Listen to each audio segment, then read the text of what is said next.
You're listening to Fishing the DMV with your host, Thomas Ahrens. Fishing the DMV is brought to you by Jake's Bait and Tackle, located in Winchester, Virginia. If that doesn't get you jacked up, I don't know what will. Good morning, everybody. Welcome back to Fishing the DMV. I'm your host, Thomas Ahrens, and today I have a really special guest, Dan Wilson, Fisheries Biologist for the Virginia Department of Wildlife Resource. Dan, thank you so much for coming on. I really appreciate it. Sure, no problem. So how did you get into this crazy world of fisheries biologists?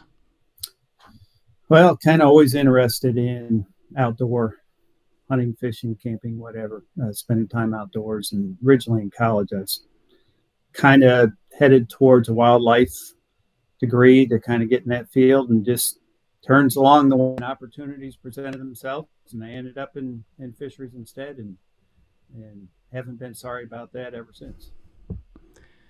Were you always with Virginia? My first little stint was in Pennsylvania, then spent some time in Kentucky, and ended up in Virginia. Mm. How long have you been in the region that you're in with Smith Mountain Lake? I've been in this region, kind of doing this job for 24 years now. Wow. What changes have you seen with that area over your stead? Changes. Probably the biggest change I've seen is kind of angler expectations and habits over the years. Obviously, the bass fishing industry many years ago went to catch and release, but seeing how the public has generally shifted more towards fishing as kind of recreational and non-consumptive, much more than they did many years ago. And if I'm not mistaken, Smith is one of the younger Army Corps of Engineer lakes around. I believe it's under 60 years old, if I'm not mistaken. Yes, it was completed around 1960, early 60s, something like that. So it's around that age, but it's actually a utility lake owned by AEP. Oh, okay. I didn't know that part. Interesting. When did you start seeing the big growth in really the housing developments there on that lake? The major development growth was before I got here, and it hasn't really stopped. But obviously, when the lake was first impounded, there was people building, but it's been a pretty consistent buildup from right after the lake was impounded, really. And now it's getting to the point where, most of the good usable sites that people can build on are taken. No, it's crazy. I went to Lake Anna a couple of weeks ago, and just to see the difference between that when I was a kid and now is insane. Just how much more traffic, whether it's boat, commuter, the housing buildup, it's insane. And it puts more pressure on you guys to make sure that everyone is happy that relies on that body of water. With all the different user groups, that's kind of an impossibility to make everybody happy. But I mean, that's part of our job, is to do the best we can with the most constituents. Before we get into the slides here, because a part of it is talking about, the F1 program in Smith Mountain Lake, could you give just kind of a brief history of how that program got started and then how it was put into place at Smith? Well, the program at Smith really got started from some individuals that approached me quite a few years ago about doing something similar that was done in Chickamauga. That produced big bass, and back then they had a lot of attention. Got a lot of people's interest with the big bass they were catching down there. And stocking these large systems has kind of been a difficult thing to track. It's been tried for a long time. And really, there hasn't been a good way to stock these big systems and track those fish that have been stocked long term. They've been able to have some results for the first year or two on some of the fish they stock, but really what it does for that system long term and how those fish survive really hasn't been documented very well, and really didn't have the tools. But it just coincidental when these gentlemen came to me and mentioned, we'd like to do some stocking at Smith. We'd like to see if we can have a little bit of what Tennessee has going on in our lake. I said we'd like to stock Florida strain like they did down there. and first knowing a little bit more about the system that they did, stocking Florida strain here wouldn't produce an F1, which happened in Tennessee because we already have we have almost a 50-50 mix of northern and Florida genes at Smith Mountain in the I know wild that. population to start with. So Interesting. that kind of F1 fish is almost what we already have. But I don't like to stock unless I can track how that fish does long term and how they contribute to the fishery. And new tools have just become available to us with genetics that now we were able to stock fish and be able to track them throughout their life in these large systems that we didn't have before. So I was kind of given an opportunity to jump into this thing where it hasn't been looked at in this way much in the past. It's just the timing of somebody coming up to me wanting to try this and us having actually the tools to monitor the stocking on a long-term basis. So everything kind of came together and we jumped on it and started down this road. And what year was that specifically? Apologize if you already mentioned it. It was Roughly. around 2013, 2012, somewhere Okay. between 2012 and 2014. It's been long enough. I've kind of forgotten the exact dates. Wow. So that's over 10. Wow, that's a long time ago that Yep. this really got ramped up on the lake. What specific tools were you mentioning that really helped you and allowed you to be able to track this? It was genetics and being able to take a sample from a fish. There's several ways you can take a genetic sample from the fish, but the easiest for us was just to take a piece of fin, send that into a lab, and the lab could tell us whether that fish was stocked or not just by the genetic makeup of it. And it gets kind of complicated. I don't even understand all the genetics, but the reality is now we have a tool to pull a fish out of the water and test to see if it's one of the wild fish or one of the stock fish, and done in a timely manner that we can get data back, not 10, 15 years later, and at a cost that's actually affordable. Some of this technology has been available for some time, but it really wasn't available in a way that we could afford or do large samples and get it back in a timely manner. Okay. And while this was all going on at Smith Mountain Lake, there was also, I guess, the stocking program on the James River going on at the same time, but that was in parallel. It wasn't a cause and effect thing. Interesting. Yes. The one I think that you're speaking of was a little bit before ours Okay. started, and that was for different reasons, but they're kind of completely separate projects that just happened to coincide somewhat on timing. Okay, cool. Yep, just trying to get all the timelines set in my head. So, if you're ready, I'll bring up the old slides here, and we'll get into it. All right.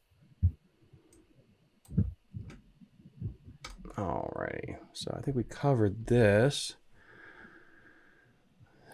I'll make a note on that.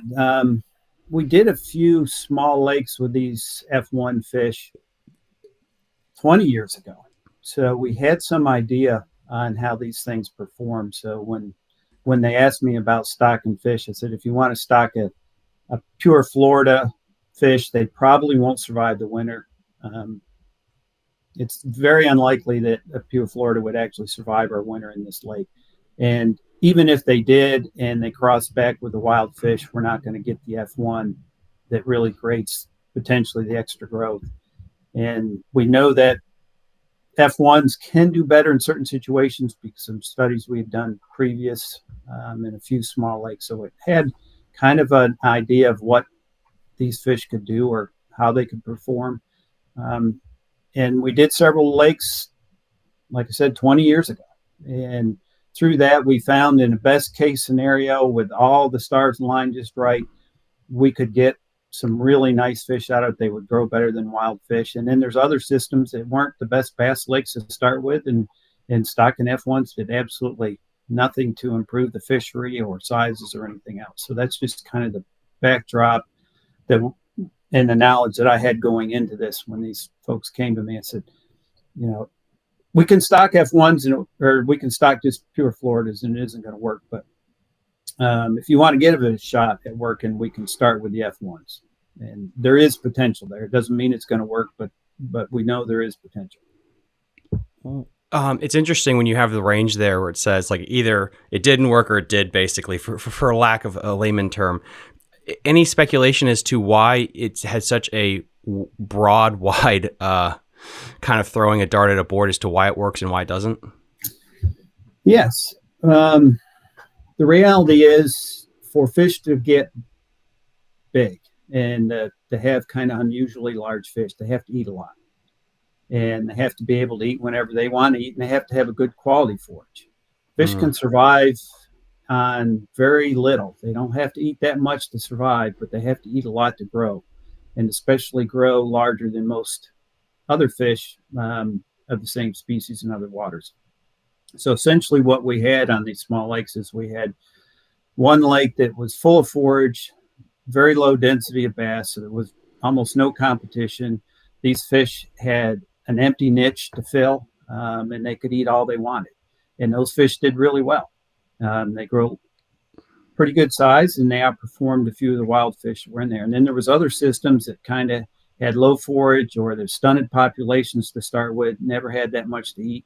And the F1s didn't do anything extra. And this was before the genetic days. And we did this in small lakes because we had to tag every single little fish with a little micro tag. That's how we used to track them. So we couldn't do that in the big systems to hand tag every little single fish that went in, but that's how we tracked it years ago. So essentially it's the habitat, it's the food resources. If a lake is not in good shape, it doesn't have the right food sources, putting in other types of bass or other genetics isn't going to help you at all. If you have optimum conditions and you got room for more and the best food resources, you have potentially of improving growth and getting bigger fish out. I think it's important for people to understand, like, it's like cooking. You know, this is not a silver bullet. You have to have all the right ingredients together, and then you put this in as like a pinch of salt, so to speak, to make it all work. You can't just say, you know, I've seen this in my comment section, just throw F1s in there and we all live happily ever after. So I'm really glad you touched on that. Correct. All right, we'll go to, here we go. Cool. Next slide. Slide 4, or slide 3, sorry.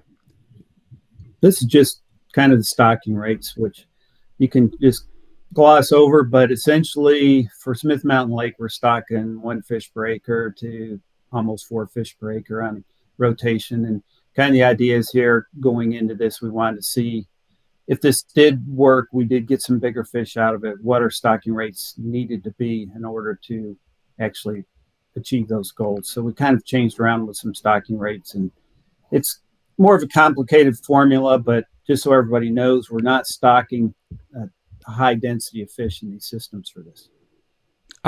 Could you elaborate on how you came about the numbers that you did for the stocking numbers? Was it because of financial constraints, or it is finances? It costs a lot. If you're stocking a 50-acre lake, it's not that expensive as far as a statewide budget. But when you're talking, 20, 50,000, 10,000 acre reservoirs, it gets pretty expensive. So the only possible way for us to do this is stock low densities and make it, at a cost level that the agency can afford. Okay. So going a little bit beyond that, we looked into a lot of our data and came up with some formulas and stocking rates for systems, because we're stocking a few other lakes around the state too after Smith Mountain got started. So we needed kind of a protocol to figure out a stocking rate. For instance, if we have a lake that's really productive, really fertile, has a lot of forage, that system would get stocked at a higher rate than something that's completely the opposite. That's kind of a low fertility lake, clear water lake, doesn't have nearly the forage. So we've kind of adjusted stocking rates in our plan based on the water characteristics in each system. Why the uptick? So in 2020, you peak at 75,000, and then you have the down the next year, and then you rinse and repeat. What's the thought behind that? We kind of settled on 3 stocking rates, and the first few years were just what the public kind of raised for us to stock, and after that we came up kind of with these stocking formulas. And again, we wanted to try different stocking rates. If you look over on the right hand side, the lowest stocking rate for us now is 1.5 fish per acre, and the highest one is almost 4 per acre. Years down the road, when we're kind of analyzing all this, we want to know if can we get our desired results from 1.5 fish per acre, or do we need closer to 4 or 5 fish per acre to get results we're interested in? Because of the finances, it costs a lot of money to stock these fish. So can we get really a product we like with a lower stocking rate? So that's the idea of trying different rates. And with nature the way it is, nothing's kind of evenly distributed every year. So things change. So we kind of want to rotate through these different stocking rates a number of times. That is fascinating to me because, what you guys don't know is I've already done a pre-recorded episode that may or may not have already dropped when this comes out with Hallecker talking about the Shenandoah and how important it is. It just takes a couple of good spawning years in a row to really hold up a fishery. And so it's interesting here where you're just trying to find that secret sauce of getting enough fish to mature to that age that they can hold up that fishery without, blowing up the piggy bank, so to speak. So interesting. And it's almost like an art as much as it's a science. Finances is a big deal. Oh, yeah, it is. Stuff doesn't run on hopes and dreams. Okay, we're at slide 4. This is really just showing where we distribute the stock fish around the lake.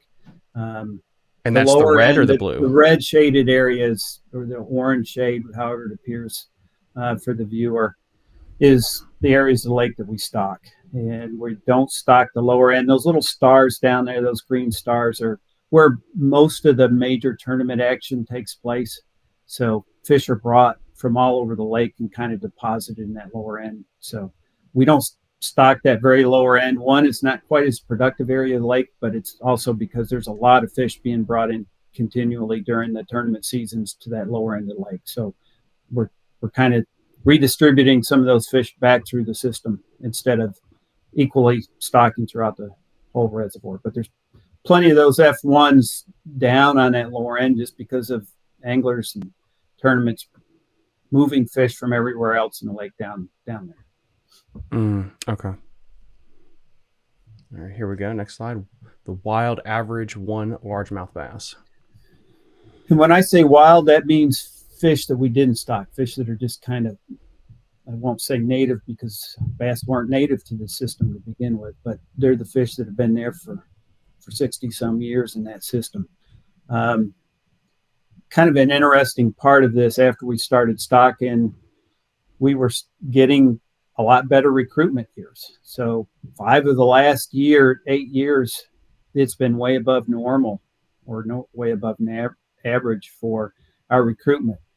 So it's given a little bit of a false impression to a lot of folks who are out there fishing, thinking, man, since you started stocking, which that big star on the bottom in 2016, since we started stocking, they're seeing more fish in the lake. And the reality is they're not really seeing more fish because as a result of our stocking. It's just because nature's done some good things out there, and the survival and recruitment from those wild fish has just really gone up. So there's a lot more fish in the lake, and it's given a little bit of, I guess, false interpretation from the public that our stocking has really improved the numbers in the lake, which we can get into later, but it really hasn't raised that much just because of our stocking. And when I say wild, our stock fish aren't included in this graph. Gotcha. If you could speculate, what do you think nature did is it just warmer winters, better forage population? I really don't have a good answer as why these years were much better. All right, next one here.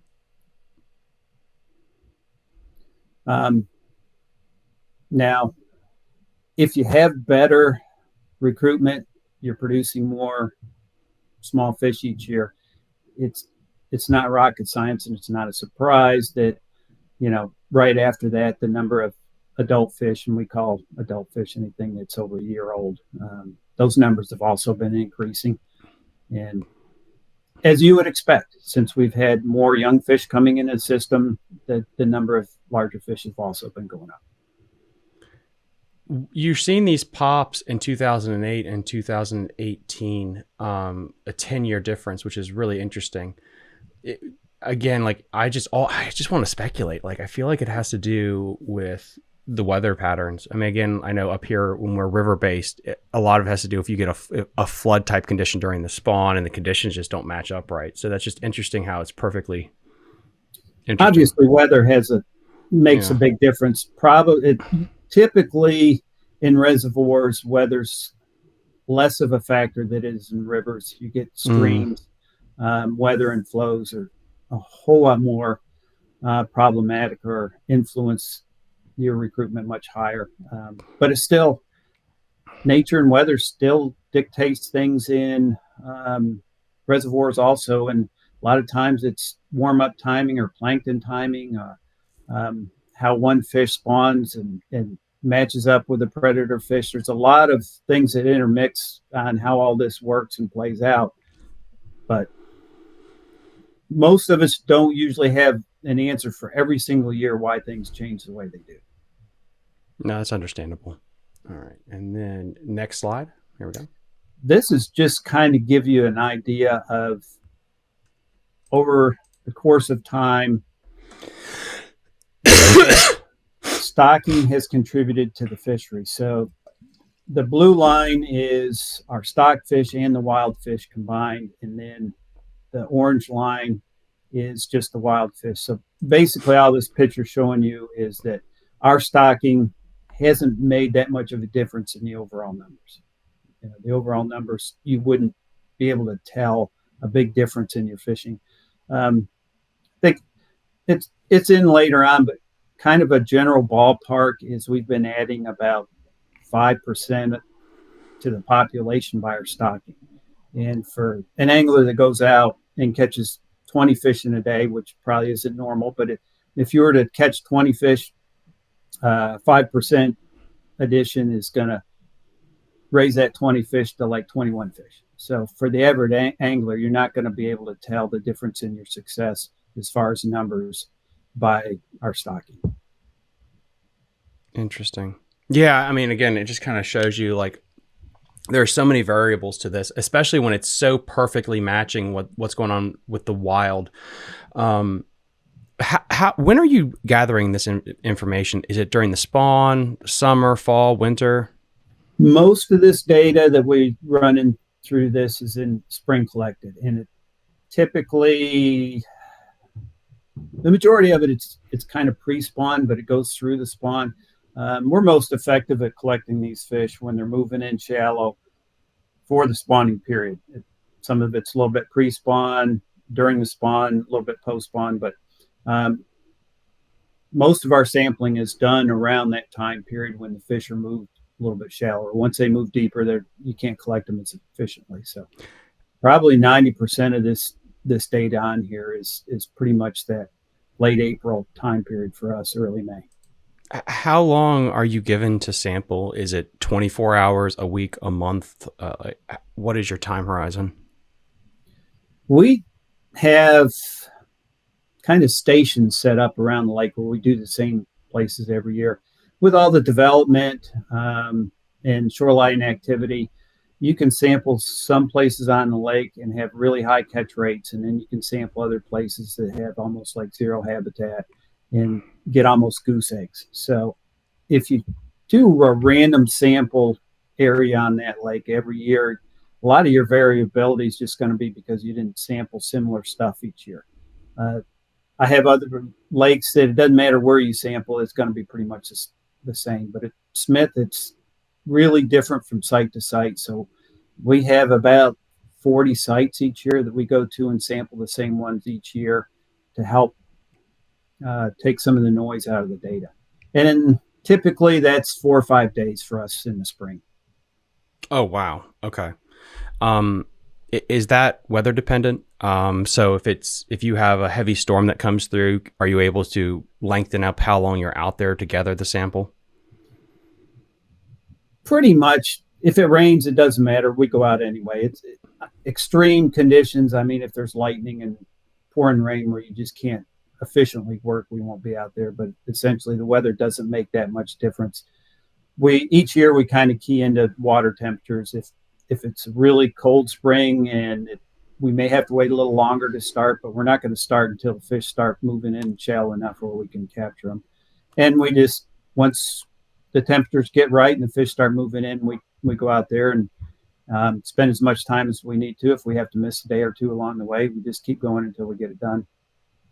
Some of the tournament data that's going to be in this is collected a little bit earlier and after that time period. But generally, most all of our electrofishing agency sampling's done in that kind of that time period. Gotcha. All right, we'll go to the next slide here. This is just kind of a general idea of what we see from our electrofishing. It's hard for us to get a lot of big fish. And once in a while, you do get a few big fish, and then usually the numbers and the sample size is so low that the data gets kind of messy. But this is just a quick look. Is the general idea from this is from our sampling, we're seeing a general uptick in the number of those 20 and 22-inch fish. Not extremely dramatic, but the general trend has been up. You used different colors before, and I just want to make sure we're on the same page here. So blue would be the wild, and well, for this one, yeah, that would based on previous, but no, the two colors here are just to represent the two size groups. So it has nothing to do with wild. These are fish that haven't been checked genetically. Because we'll check, depending on what we're looking for each year, we may check 300 to 600 fish. We get 500 or 600 more just from our normal sampling. So essentially, we don't have the finances to genetically sample every single fish we catch. Gotcha. So a lot of this data is just generalities of the fish population without being able to separate the two wild versus stock fish. And this one is just all the fish we collected. There's just been a slight increase in the number of bigger fish. Gotcha. All right, go to the next slide then. This is a little bit messy. Collecting a lot of these F1s has been difficult. We don't get high numbers of them because it's only 5% of the population. You know, you collect 100 fish and then you only get 5 that are stock fish. So it makes the numbers jump around a little bit. But essentially, looking at all this, we end up with 4 or 5% when everything's figured in and lumped together contribution. Oddly enough, this past year where we're finally getting some older fish in the system that can be stock fish, those numbers kind of went up 8%. Those bottom ones look really high. I said, man, there's a lot of those. And I think some of that is just a little bit of noise. But essentially, if you just added up all those percentages all the way down through there and applied it to the whole population, it's still around that 4 or 5%.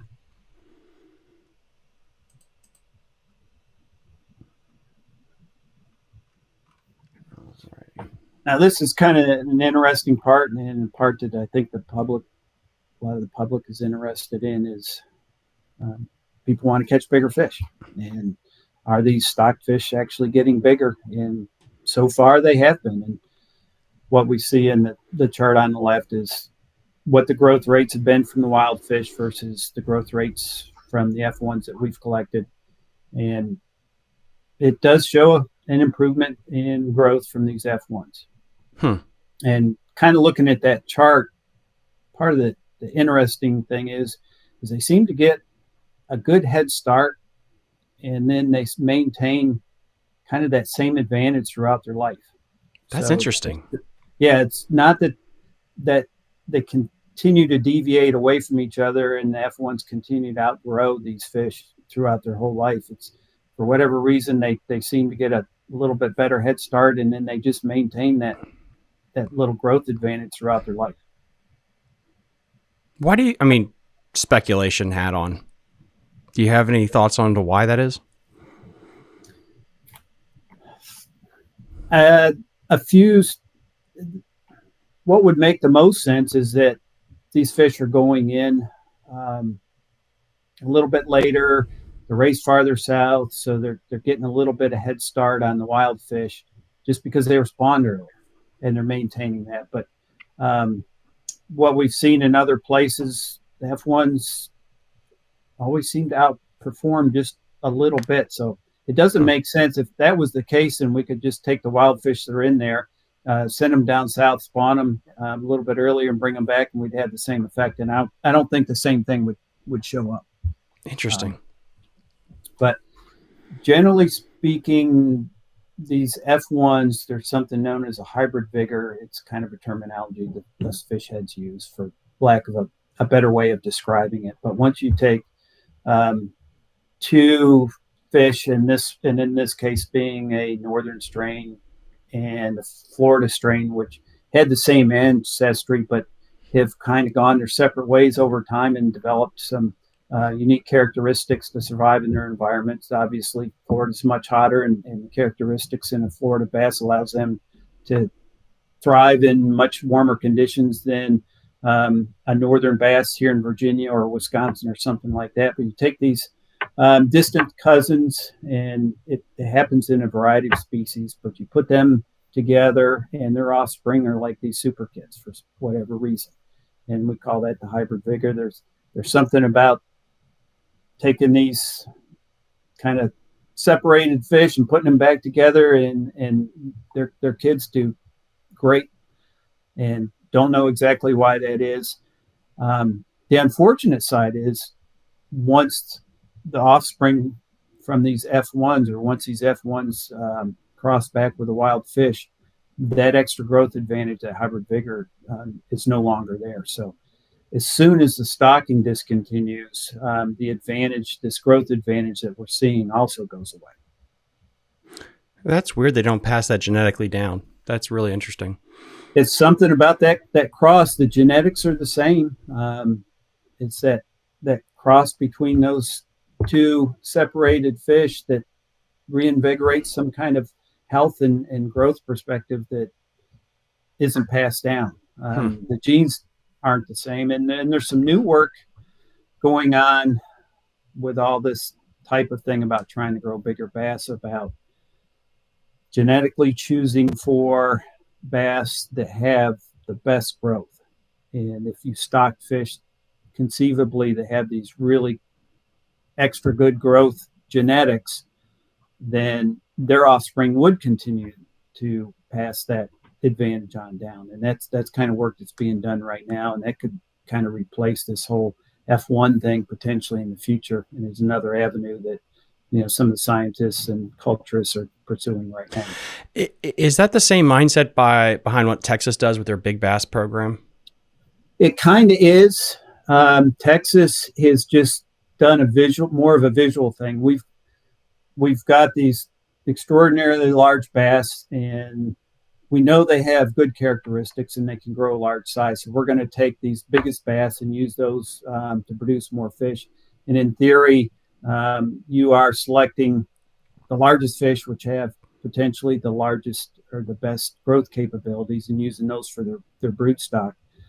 Because when they started their share lunker program, my goodness, probably 25 to 30 years ago, they didn't have the genetics that we have now also. So they just visually said, yeah, this fish is really big. We'll use this in our culture systems, and hopefully it'll produce a better fish. Where now the genetics are getting to a point where they're actually going in and looking for specific genes that make a fish grow bigger, and then trying to select for those in the future. Actually pick fish that have the best big growth genes and use those in future production. Awesome stuff. That's really cool. Alrighty, next slide here. We got the tournament data. This information is kind of divided up into two parts. One part is our normal sampling, our DWR sampling, where you go out and like the fish. And this part kind of switches gears. And in our, typically when we do sampling, we're using lengths. So what you've been seeing up to this point has been mostly length, because especially in the springtime, anybody that does much bass fishing knows if you catch a pre-spawn bass versus a post-spawn bass, there's a lot of difference in the weight. And we get a mix of that in our sampling. So for us, lengths mean a whole lot more for consistent data than weights do. And just, it's mainly because of the time of year. If we did all our work in the, say in the fall, where we didn't have to deal with that, matching all this whole presentation up and all this data and weights would make a lot more sense. But for us, using lengths in the spring makes more sense. But moving to this tournament data, since we're collecting data from tournaments, with tournaments, everything kind of switches focus back to weight. And for a lot of bass fishermen, the length isn't that important. The weight is what's most important. So just to kind of forewarn, there's a kind of a split in the thinking from lengths to weights here. Mm. And this kind of goes through some of the data we're collecting from the tournaments and what we're seeing from this. And the tournament's been a huge assistance for us in data collection and kind of seeing what's going on. We don't collect a huge number of large fish in our sampling. So the anglers help us out.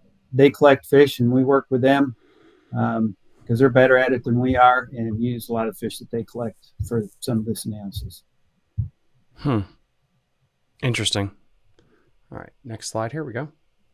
So just focusing on this one tournament trail instead of, we use a couple, 2 or 3 different tournaments, and but to try and put some consistency into some data, just picking out this one tournament because it's pretty consistent each year.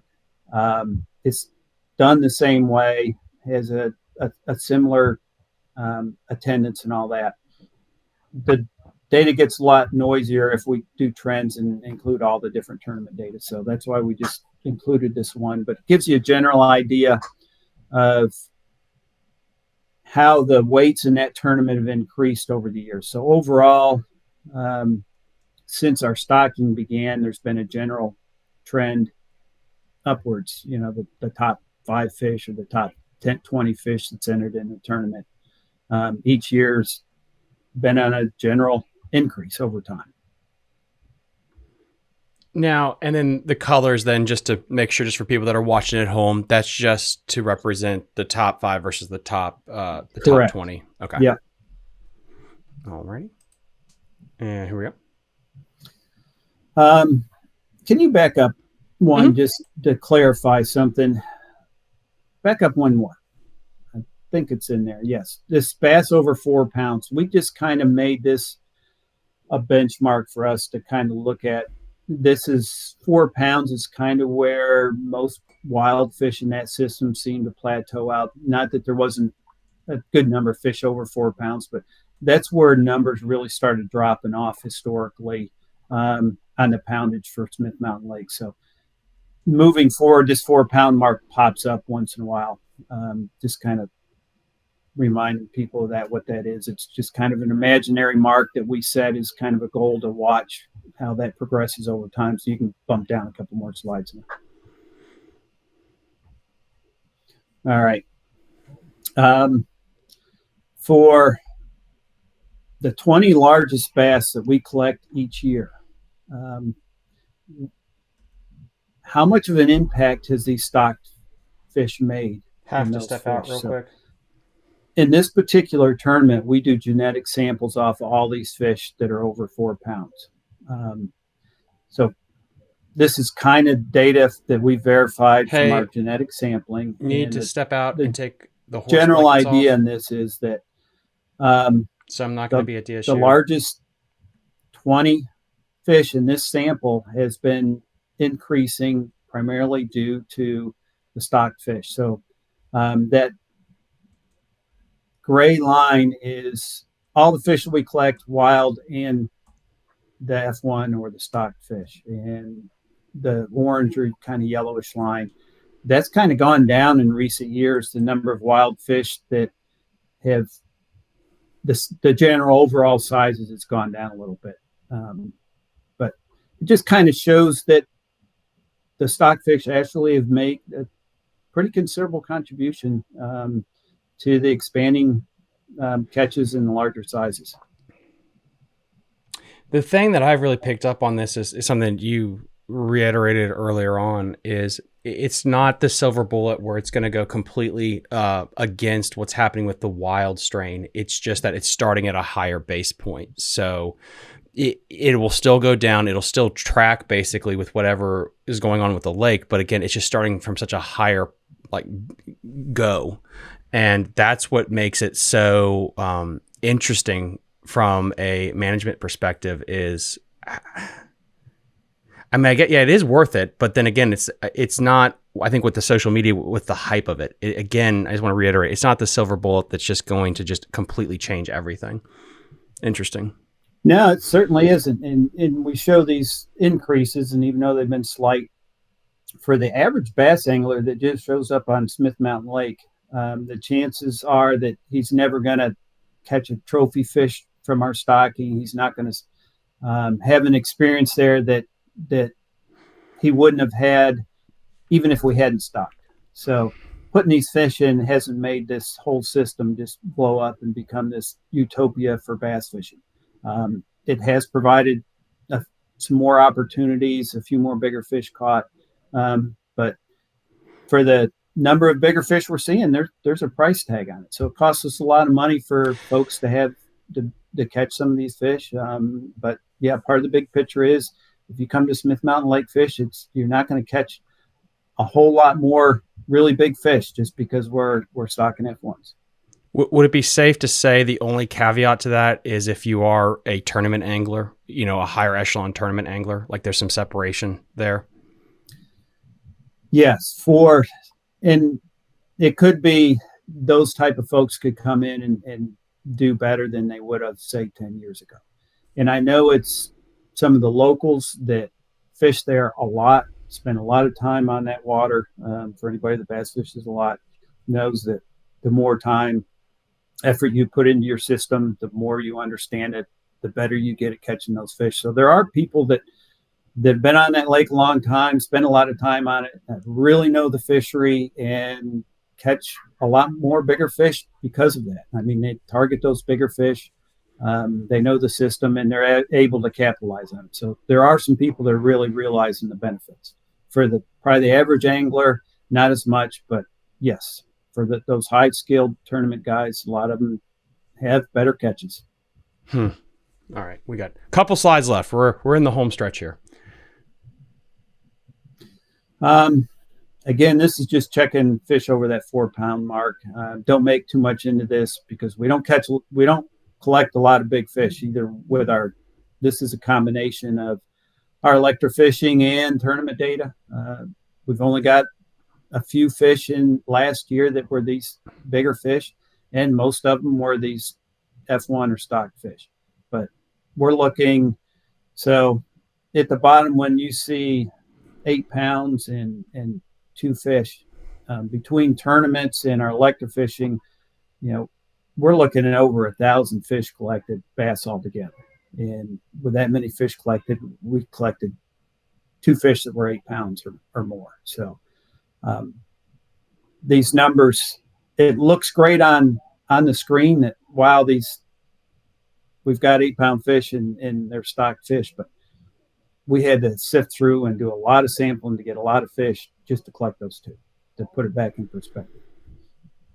Next slide.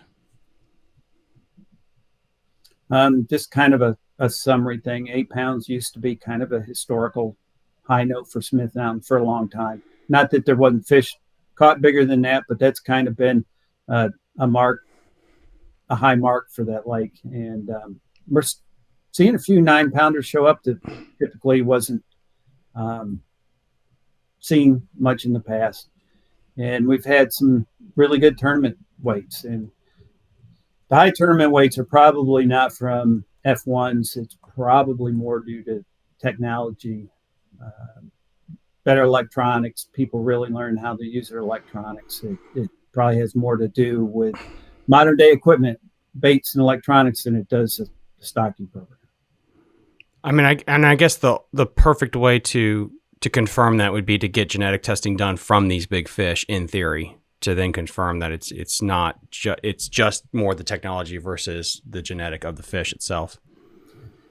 Yes, and for that particular case in the bottom of 30-pound bag, we didn't get genetics off those fish, but having genetics off a lot of those other fish in similar sizes to what some of those were brought in, and they're not going to be all stocked fish.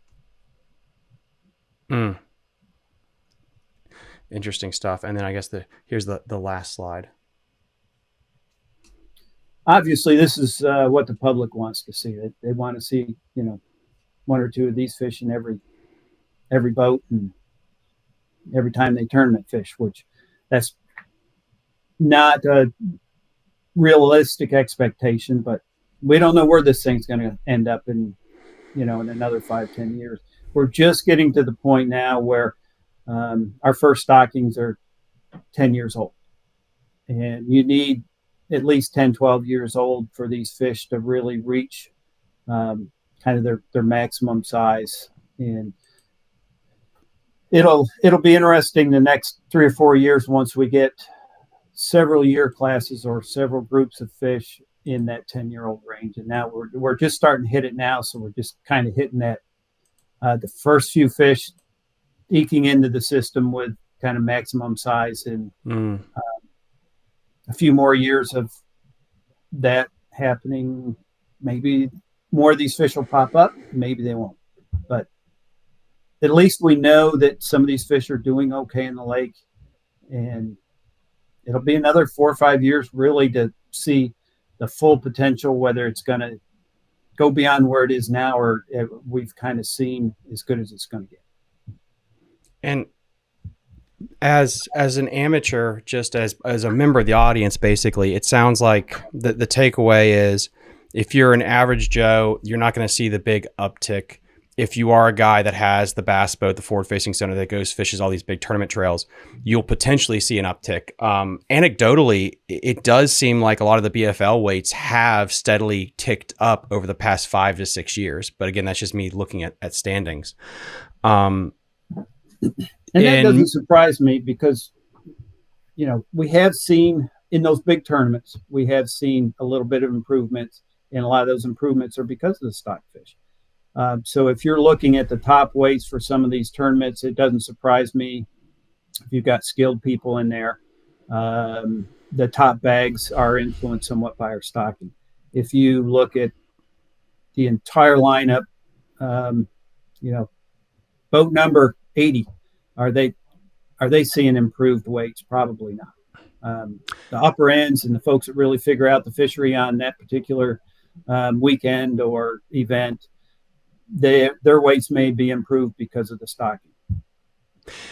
And it comes back down to something that we talked about at the very beginning, which is the bank account. And if this was just $100 to do this a year, okay, it might be justified. But then if it's 100,000, just randomly throwing a number out there, is it still justified for the percent increase? And I can see where that's a dilemma with anyone going forward with this. Interesting. That was, one of the dangers heading down this road, and we've tried to be transparent and write things up accordingly. But I mention it fairly often to the public when this conversation goes on. And I had no doubt that we were going to produce a few really nice fish that is kind of extraordinary for this system based on what we've seen in some other work in our smaller lakes. So I'm not surprised at what I'm seeing. But when it's all done, we could look at everything in one spreadsheet and say, yes, we got 5 9-pounders out of this, and a couple tournaments had better weights, but we improved the catch and had a few big fish. We may have improved the fishing for 15 20 people. We can document we got 10 fish out of it, but it cost us $75,000 or $250,000 to make those. Is that really worth the Mm. price tag for those few fish? And that, those are decisions we're going to have to make down the road. But that's the reality of it.